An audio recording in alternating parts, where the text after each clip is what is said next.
नमस्कार साथियों, Ganipur math classes में आप सभी का स्वागत है।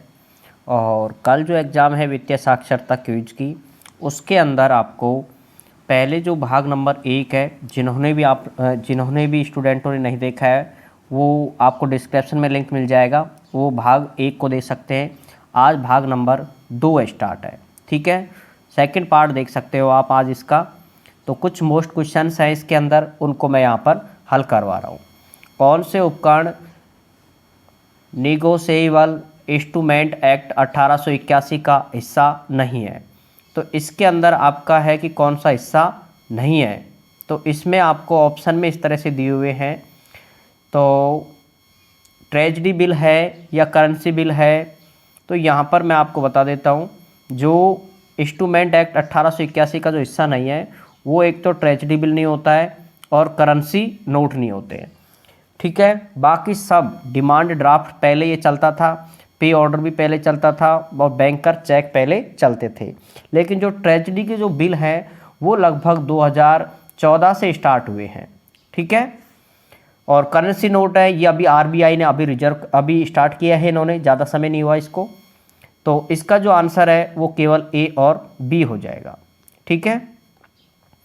अगला प्रश्न है, एक्सिस भारत का तीसरा सबसे बड़ा निजी क्षेत्र का बैंक कौन सा है? एक्सिस बैंक है भारत का तीसरे नंबर का बैंक है ये। और इसका जो टैगलाइन है वो क्या है? तो इसकी जो टैगलाइन है, ये ऐसे प्रश्न निश्चित रूप से आ सकते हैं। तो एक्सिस बैंक की जो टैगलाइन है वो है बढ़ती का नाम जिंदगी। ये एक्सिस बैंक की टैगलाइन है। लेट्स मेक मनी सिंपल किस बैंक की टैगलाइन है? तो ये है लेट्स मेक है, तो ये है कोटक बैंक, कोटक महिंद्रा बैंक की, ठीक है। एम से ध्यान रख लेना, मेक मनी महिंद्रा।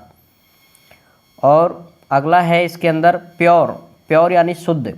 आपको पता है प्योर यानी शुद्ध, नथिंग एल्स। प्योर से तो वो आपको पता होगा एसबीआई बैंक, जो कि भारतीय स्टेट बैंक है, सबसे अच्छा बैंक इसे माना जाता है। अगला जो प्रश्न है, इसकी कुछ टैगलाइन दी हुई है यहाँ पर बैंकों की। एक्सिस बैंक की है बढ़ती, एक्सिस बैंक का है बढ़ती का नाम जिंदगी। आईसीआईसी बैंक का है ख्याल अपना।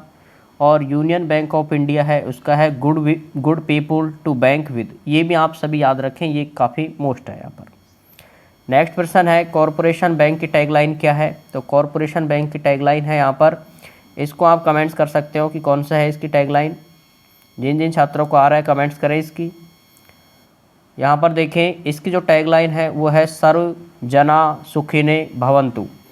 तो कॉरपोरेशन जो बैंक है उसकी टैगलाइन थी सर्व जना सुखिने भवन्तु। अगला है प्रश्न, भारतीय लघु उद्योग विकास बैंक सिडबी, ठीक है, की स्थापना किस वर्ष की गई थी? तो इसकी जो स्थापना है वो है 1990 में, ठीक है। आपको कमेंट्स करके बताना है कि कहाँ पर, किस जगह पर इसकी स्थापना की गई है। अगला है, निम्नलिखित में से कौन भारत का सबसे पुराना सार्वजनिक बैंक है? तो ध्यान रखें, सार्वजनिक बैंक है सबसे पुराना वो आपका bank of India, bank of Baroda, Allahabad bank. तो सबसे पुराना बैंक है इलाहाबाद बैंक, ठीक है। अगला प्रश्न है, भारत का सबसे पुराना सार्वजनिक क्षेत्र, तो वही है ये भी प्रश्न भी, तो इसका भी कौन सा आएगा? इलाहाबाद बैंक।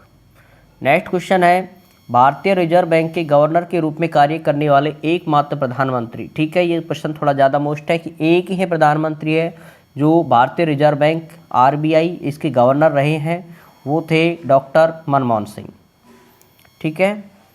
अगला है, केंद्रीय बजट 2021-22 में पिछले वर्ष की तुलना में स्वास्थ्य और कल्याण के लिए आवंटन में खालिस्तान की वृद्धि की गई थी। तो ये जो वृद्धि की गई थी वो आपकी की गई है 137%, ये आप ध्यान रखेंगे, 173%। नेक्स्ट क्वेश्चन है, रिजर्व बैंक स्टाफ कॉलेज की स्थापना कहाँ की गई है? तो रिजर्व बैंक, ये प्रश्न काफ़ी है कि रिजर्व बैंक, क्योंकि ये बैंकों से रिलेटेड लगता नहीं है, लेकिन फिर भी आपको यहाँ पर आ सकता है। और वित्तीय साक्षरता जो परीक्षा है उसके अंदर बैंकों से जो रिलेटेड जितने भी प्रश्न है, करेंसी है, एसबीआई से रिलेटेड है, सभी प्रकार के प्रश्न आपको एग्जाम में देखने को मिलेंगे।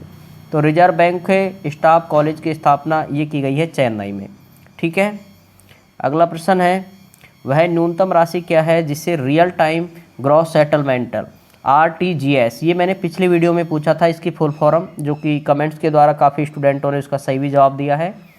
और ये आप पिछले भाग को भी आप देख सकते हो, उसका लिंक आपको मिल जाएगा। तो आरटीएस के माध्यम से जो राशि दी गई थी वो थी 2 लाख रुपए, ठीक है, 2 लाख।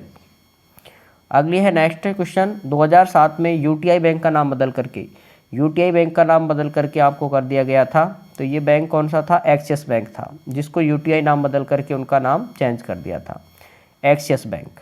नेक्स्ट क्वेश्चन है, बैंकिंग अर्थव्यवस्था की निम्नलिखित क्षेत्रों में से किसके अंतर्गत आती है? तो बैंकिंग जो अर्थव्यवस्था होती है उसके यहाँ पर 3 क्षेत्र होते हैं, एक प्राथमिक, द्वितीय और तृतीयक, लेकिन बैंकिंग का क्षेत्र होता है तृतीयक का, ठीक है, थर्ड के अंतर्गत।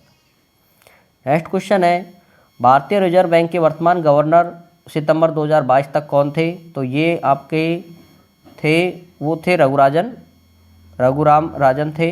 लेकिन इसके अंदर अब आपको सितंबर 2022 तक का नहीं, वर्तमान का गवर्नर जनरल कौन है, ठीक है, भारत का वर्तमान का आरबीआई का गवर्नर कौन है, इसको भी आप कमेंट्स करके मुझे बताएं, ठीक है। और वीडियो किस तरह की लगी है आप ज़रूर कमेंट्स करें। और इसी तरह की यदि और हमसे क्विज़ों से जुड़ना चाहते हो तो हमारे चैनल से आप जुड़ सकते हो, ठीक है। और इसी तरह की नेक्स्ट वीडियो के साथ में फिर आपसे मिलते हैं। जय हिंद, जय भारत दोस्तों।